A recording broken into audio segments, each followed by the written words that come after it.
the Virginia Derby formerly was on the turf. We saw, like, way back in the day, a horse like Red Giant pull an upset on the turf, but now we're on the dirt, and the winner is going to the Kentucky Derby with those 50 points along the trail. So here we are, Getaway Car, Irad, and Baffert. Wouldn't this be fascinating if all these Baffert horses got to the Derby? Who would concede in the lead? You got Citizen Bull, who's the horse that wants to lead the most. You've got Barnes, who probably has the most natural speed. You've got Rodriguez, who, if they press on, he needs the lead badly. He hasn't gotten in the last two.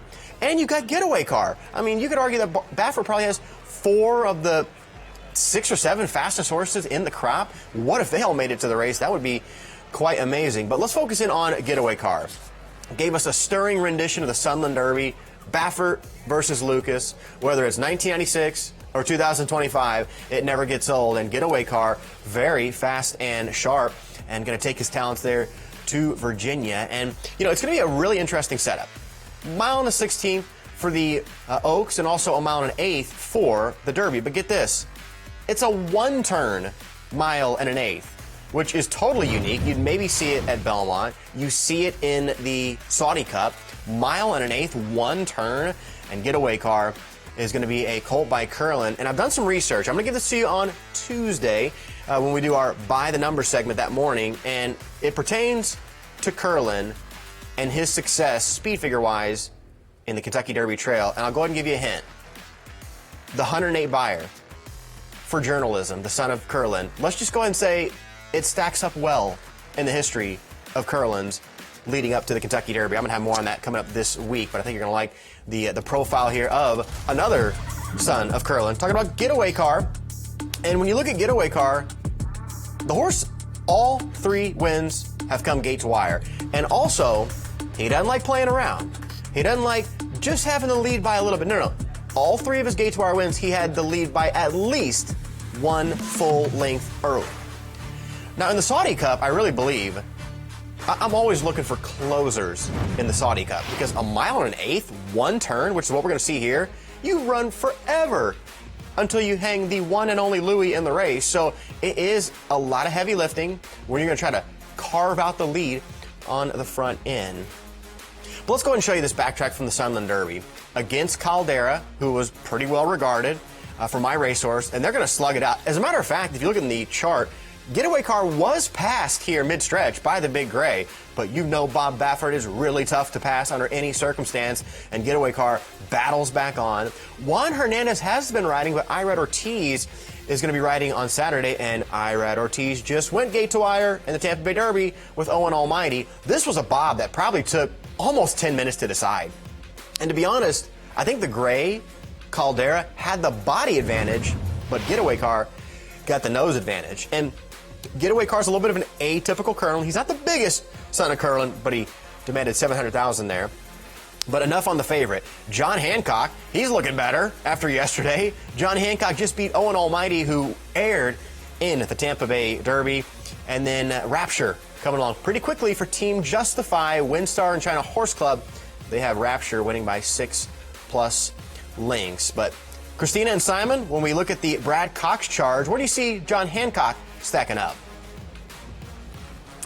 I like him a little bit, Caleb. Put together kind of a top 10 for a social media segment that we have been working on, and he's towards the bottom of my list because I'm not sure who he's defeated yet. Right. But I think when you take a look at his pedigree as a son of Constitution and the fact that he's 2 for 2, he's done what they've asked of him. Yes, this is a step up, and it still feels like a modest step up, I think, in terms of taking on kind of the heavy hitters of this class so far. But until he doesn't continue to go out there and beat every other horse that lines up against him, I think you really have to respect John Hancock. Yeah, I mean, look, he was eyeballed last time out with Owen Almighty, and he still got the job done, and they touched on what Owen Almighty did. This is a race we're talking about in the Sam F. Davis. I mean, he came in with a very tall reputation to go from a maiden special weight into a stakes race like that. But that's what you're forced to do with 3-year-olds early in the year. So, I mean, neither was giving down the stretch. And the fact that form has been backed up yesterday, I think bodes well. I think it's interesting, too, to take a look at, there's 2 entrants in the race for Brad Cox, and a tenacious effort that you point out there. That's John Hancock winning. Second place finisher Owen Almighty came back to win the Sam F. Davis yesterday.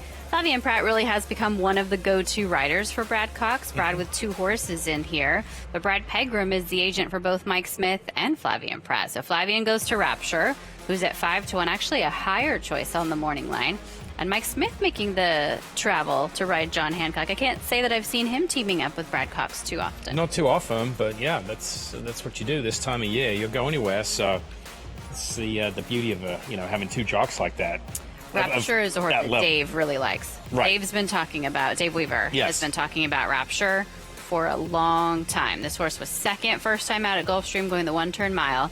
He stretched out in distance on January the 25th. And was Dave on site that day at Oaklawn? I think he was. That's what. And that's where he really was blown away by this horse, correct? Yep, that's exactly right. And that happens. Sometimes when you're in person, you see it in person and then you hear about what's going on the track. This is the backtrack we're looking at. Maiden special weight win last time out. And, they debuted him around 1 turn, took him to Oaklawn, did this. I was very impressed with this effort. 6.5 lengths clear, Pratt in the saddle. He'll stay with this horse for the Virginia Derby. Pedigree-wise, you have to love it. Son of the late, great Uncle Mo. He's out of a Bernardini mare. All the distance in that pedigree, especially with that stamina on the female side. Rapture 5-1. Flavien Prat aboard. This is a really random little tidbit as we send it back to Caleb. Caleb, the groom of Bernardini.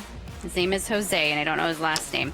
He is now the groom of Rattle and Roll. And I know that because he was in the American barn with us in Saudi at Riyadh, and just was such a fun time to kind of reconnect and relive some of those stories because my husband worked for Tom Arbitrani when Bernardini was in the barn back there.